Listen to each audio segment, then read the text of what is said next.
शुभम मोहन घोरपडे यांचा सत्कार करण्यात येत आहे। तर हा सत्कार का करण्यात येत आहे, तर महाराष्ट्र लोकसेवा आयोगाच्या राज्यसेवा मुख्य परीक्षेच्या याच्यात क्लास 1 अधिकारी म्हणून त्यांनी यश संपादन केलेलं आहे। दुसरं असं की अत्यंत गरिबीच्या परिस्थितीमध्ये घरीच अभ्यास करून चिरंजीव शुभम मोहन घोरपडे यांनी हे यश संपादन केलेलं आहे। आज सर्व मूलभूत सुविधा असताना देखील सर्वसामान्य मुलांना हे जे यश संपादन केलेलं आहे शुभमने, एवढं सोपं नाही। आज खुपटी गावाच्या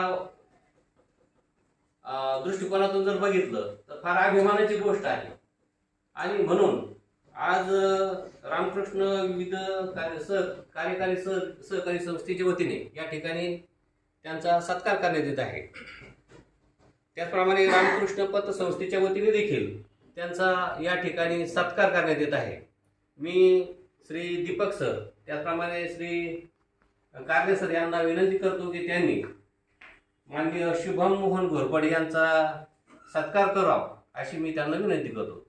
आणि या सत्कार प्रसंगी या ठिकाणी रमेश घोरपडे, त्याचप्रमाणे अशोक कांबळे, बाळू अंकल, त्याचप्रमाणे शुभम यांचे पिताश्री शुभम मोहनराव घोरपडे, त्याचप्रमाणे आमचे डॉक्टर डॅनी, त्याचप्रमाणे आमचे खुपटीचे सन्माननीय ज्येष्ठ नागरिक श्री मोहनराव गोसावी, त्याचप्रमाणे संजय गव्हाणे, आमचे गणेश चौधरी, त्याचप्रमाणे राजेंद्र विजय चौधरी हे या ठिकाणी उपस्थित आहेत। त्यामुळे विजू भाऊ या ठिकाणी उपस्थित आहेत आणि कोठळे भाऊ साहेब, सर्वात महत्त्वाचे व्यक्ती या ठिकाणी कोठळे भाऊ साहेब देखील या ठिकाणी उपस्थित आहेत।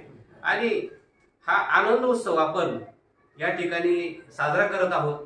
मी दीपक सर यांना विनंती करतो की श्री शुभम मोहन घोरपडे यांचा या ठिकाणी सत्कार करावा। मी माझ्या M24 तास या न्यूज चॅनलच्या वतीने मी शुभम यांना हार्दिक शुभेच्छा देतो आणि आपल्या गावाचं उज्ज्वल केलं त्याबद्दल आपण हार्दिक स्वागत करतो। मी दीपक सरांना विनंती करतो की त्यांचं या ठिकाणी सत्कार करावा।